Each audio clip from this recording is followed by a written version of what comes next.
ক্ষমতা আসার আগে যদি তাদের অবস্থা এরকম হয়, বাংলাদেশের মুসলমান এই 24-এর স্বাধীনতা এখনো ভুলে যায় না। আবারও নতুন করে যদি 24-এর মতো এই 25-এ যদি আবারও আন্দোলন করতে হয়, আবারও আন্দোলন করতে রাজি আছি। তারপরেও কোন জালেমদেরকে ক্ষমতার চেয়ারে বসাতে রাজি না। 17 বছরের ইতিহাস যদি খারাপই না হতো, আজ থেকে 17 বছর আগে মানুষ তাদেরকেও বয়কট করতো না।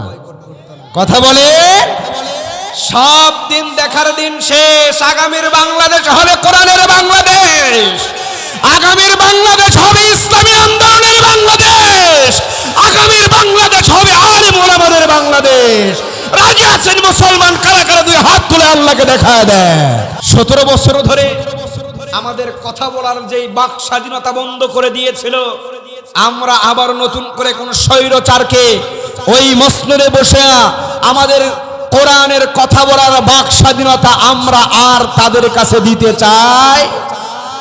যেই দল ক্ষমতায় আসলে কোরআন থেকে আমরা কথা বলবো, কোরআন থেকে কথা বলতে পারবো, সেই দলকে আমরা আগামীতে ক্ষমতায় দেখতে চাই কি চাই না? কথা বলেন, চাই কি চাই না?